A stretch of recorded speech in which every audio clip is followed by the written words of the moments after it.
Well, hello and welcome to this month's edition of Field Notes. I'm your host, Jeff Weisenberger. This month we have not one but two guests, Rosannah Harding and Matthew Ostrow with HardingOstrow, a New York-based architecture firm. They are the winners of this year's AISC Forge Prize Award for their design, Footbridge. Welcome to you both. Thank you. So we'll dive a little bit more into the design, into Footbridge in a few minutes, but first I wanted to find out a little bit more about your backgrounds. So let's start this way. Where are you both from, and where did you study architecture? I'm from California. I took a little bit of a route to get to architecture, but I wound up at Cooper Union and been in New York for about 16 years since that. I'm also sort of from California. I grew up in the military, moving around all over the country, but kind of wound up in California for undergrad. So I went to California College of the Arts for my bachelor's and then wanted more and came to New York for graduate school at the Cooper Union. So Matt and I were actually there at different times, but we kind of are cut from a similar cloth in that sense. So on that note, so when did you both first realize that architecture was something you wanted to do? Was there a certain building or structure that made you go, oh my gosh, I need to do this for the rest of my life? Or was it like me, you watched the Brady Bunch and you liked the idea of being an architect working out of your house?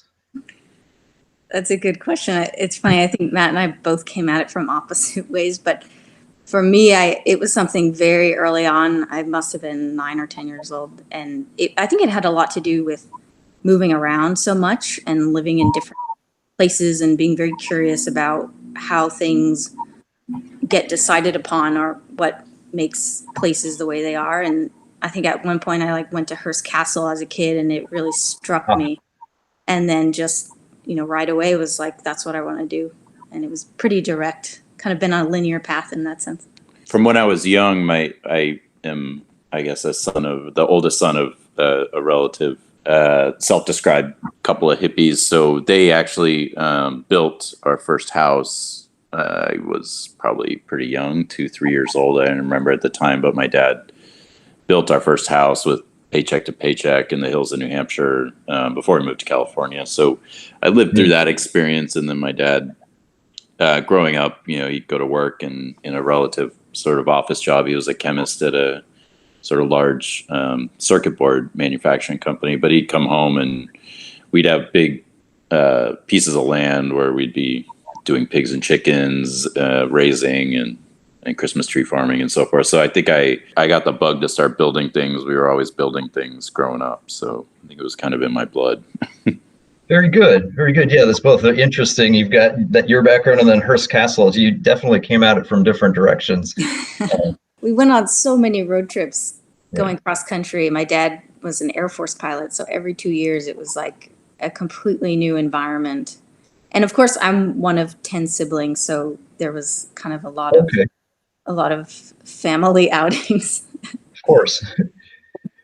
Right. Well, yeah, like you said, with that kind of history, a lot of people stay in the same place most of their lives, or at least their early lives, and they see what's around them all the time. But you got to see everything. Yeah, and I should add, it was also part of our schooling. It was field trips. We were homeschooled. Well, so with that being said, can you tell me a little bit about the origin story, so to speak, for HardingOstrow? So how did you two meet, and how did you decide to start a practice together? Well, we met in New York. We were both working at Diller Scofidio, DSR, and I've been there almost 11 years or so. I went straight from Cooper and had worked a handful of other places, but then joined DSR, and we happened to wind up on the same project together, which is the Hudson Yards sort of deployable shed project. Mm-hmm. So I'd been working on and off on that project for a while, and then Rosannah and I sort of clicked over our ability to both sort of design things together, but also deal with the aspects of construction. So, Rosannah was sort of tasked with a lot of the CA, and we were doing some of these really intense sort of mixture of drawings, but also just workshops that had to do with just executing what we had designed in a very bespoke way. So we met there and had a lot in common. And yeah, we decided we were going to try to make a go at things. The nature of what I tend to do is a lot of competitions, so we started entering some competitions together. Excellent. Was it scary? Kind of going out on your own, so to speak. It is, but on the one hand, it's something I've been thinking about for a long time, and so it's in that way, it was kind of it's very dream come true to be able to come up with a concept and design it all the way through it, the visual aspect, the drawings, the models, and everything, and to work with someone that is like-minded and to see these projects where it's very clearly a vision that we both had come to fruition. Super exciting. So I'd say the excitement factor outweighs the fear factor. Yeah, we'd also kind of taught together as well. So one of the things that led us to be able to finish each other's sentences in some ways is we'd been various engagements with teaching, from studios to other classes. So both at Parsons and at Pratt. So we kind of connected that way first, and we're helping each other out with that regard. And then sort of projects started to come out of that. Okay. And when did HardingOstrow start? When did it become a thing? Actually, we're coming up on our 1-year anniversary in a way. We formally solidified last July. So yeah, we're hitting a year. And okay. Congratulations. We're still in the early growth phase. Yes. Sure. And that was one of the questions I had. So, can you talk about one of your most, as a young firm, do you have so far, is it fair to ask what your most memorable project together is? Have there been that many?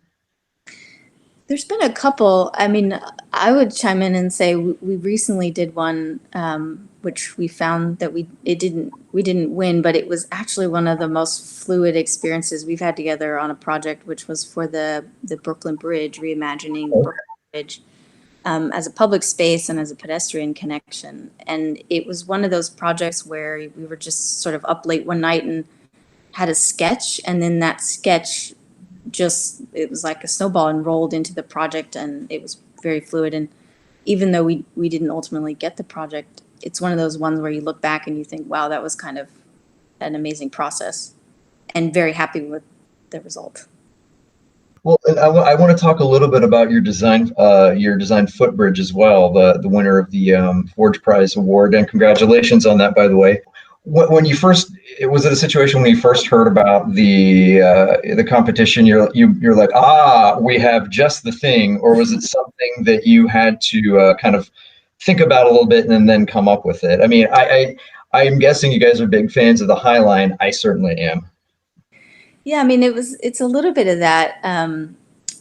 It's a very sort of critical artery in Manhattan, that connection point. And so there's been competitions and other, premises for that connector. And so it's something that we had been thinking about. And of course, the shed is right there on 30th Street. So, and we were at Diller Video at the time. So we spent a lot of time in that area. And it's, as a public space, it's kind of always been an important question. And then as we're working on the shed and sort of very intensely working with steel fabricators, and Matt can speak more to that, but our heads were very much into this problem already. And so we had kind of conceived the idea prior to the Forge Prize. And then as we found out about the competition, it was sort of like an aha moment where it was like, this is exactly our kind of thinking that we've sort of been mulling over. So let's go for it. And then we kind of pushed hard for phase 1, and we were very happy to get through that. And then phase 2 was actually such an enjoyable process for a competition, right? It was kind of a luxury in a way to be able to think about things practically and think about design and fabrication in our own process together, right? Because we had been dealing with some of these questions and issues in our professional lives, at other offices. And so to have the opportunity to really go for it together and sort of sky's the limit way, it was really a great opportunity for us.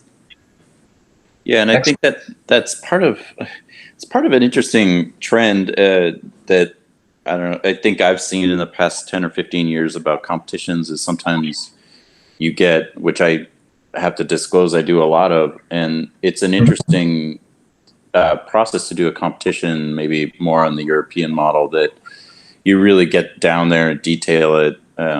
So if you do competitions in say, Western Europe or sort of Central Europe, they really want details and pricing and what are the materials, and it's a almost not rendering based scenario where they actually request no renderings, or maybe one rendering and then the rest is drawings, where the sort of practical nature of most competitions and the practical nature of being so involved in executing jobs, it's wonderful to come across a competition that's judging based on execution and not just sort of possibility of this clear blue sky when you're so deep in the reality of getting something built that maybe that balance sometimes swings to one side. So it was nice to do a competition that had a sort of tone to it that was clear.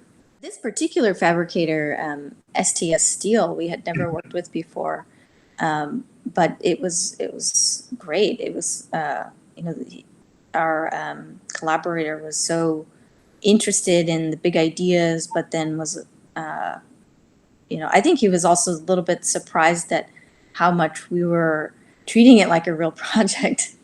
Right. And I think that he kind of mentioned that after the fact, that he was like, at times I thought I was working on a real project. I forgot it was a competition.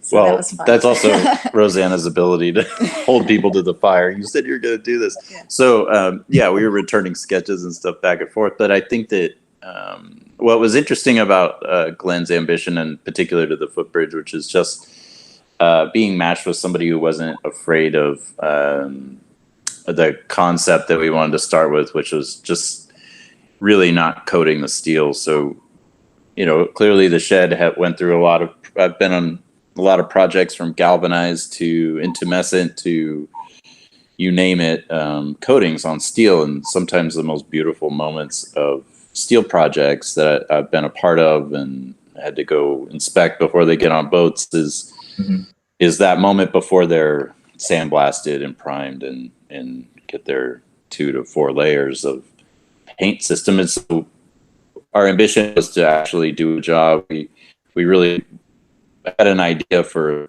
more of an urban park in that area, but then to be able to leave it basically naked, just say this is sort of rawness of the material, let it weather over time. So do you have an idea in mind for next year's Forge Prize program? Good question. I think at this point we feel very happy with our recent win, and I think we're kind of setting our sights on a different typology. I think we're going to kind of shift and sort of maybe look at something more residential and try to push a kind of prototype around prefabrication, things like that. Sure. But after coming off of Footbridge and then this pedestrian concept for the Brooklyn Bridge, I think now we're kind of open to another typology. Sure, understandable. How has the COVID situation affected your work and life in general, especially being in New York City? I think it's affected our dining room table the most. The dining room table is now the epicenter of everything, from conference calls to homeschool to dinner. It's like we're constantly shuffling things left and right. But I mean, we're right in the thick of Brooklyn, Sure. Near Cobble Hills, and we have 2 kids with us, and so it's kind of a Tetris game on an hourly level. Is a great way of thinking about it. I mean, that's a good visualization. I mean, I'm in Chicago, but we have a little more room here. But yeah, being like you said in Brooklyn, yeah, limited space obviously, and then you just need to figure out the best way to fit all those pieces in. Right, and it's the audio aspect that we realize is the toughest thing because it transcends borders. This is very true. Yeah, I don't know until they figure out a way to put, like, make these little soundproof, like, flexible pods that they can just put around everybody. Yeah, I guess that's something we have to deal with. Yeah. So on that subject, neither of you, it sounds like, are actually from New York. Can you talk just a little bit about what you like most about the city? In normal times, I should add that.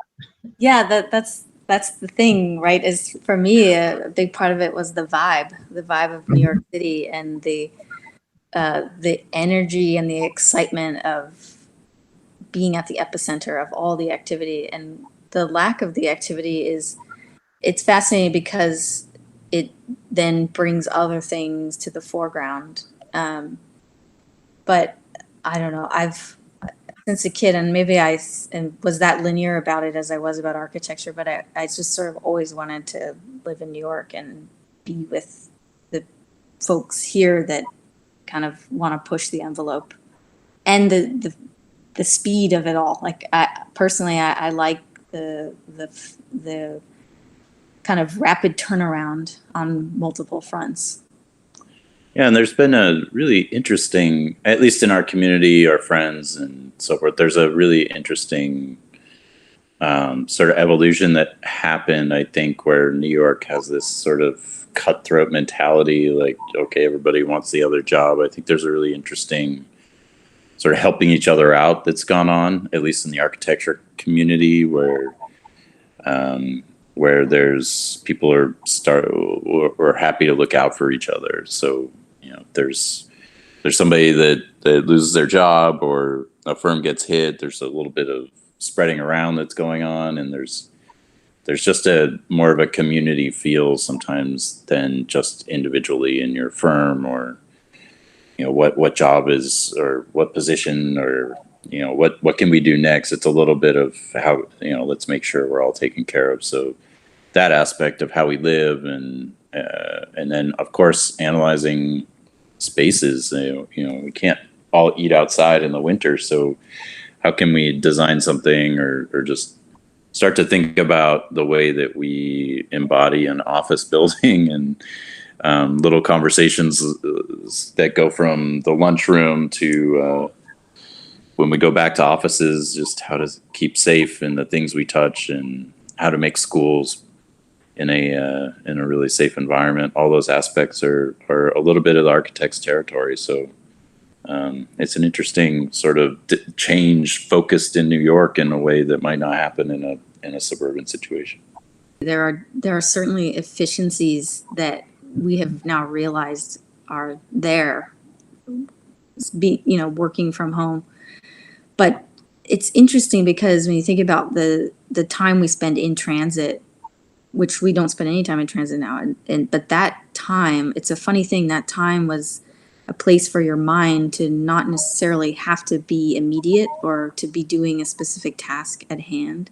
Mm-hmm. And it's a time for your mind to wander or listen to podcasts or music or just like prepare for what it is you're going to do going into a meeting. And right. Without that time, we're now using it for immediate tasks, but then we're sort of lacking that in-between headspace.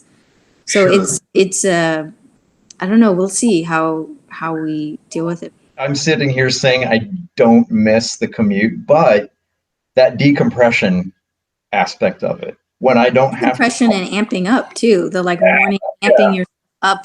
Okay, I got to go deal with these room of 10 contractors, and I'm going to have to defend this crazy design that we've come up with.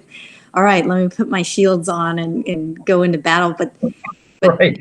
Sort of now you kind of wake up. There's a bit of almost insecurity, like you wake up and you were 10 minutes ago, just in your living room. And so it's a funny inversion. Very true. Yeah, you put on a collared shirt sometimes for a meeting, and it's like, well, does it really make a difference? Right. Right.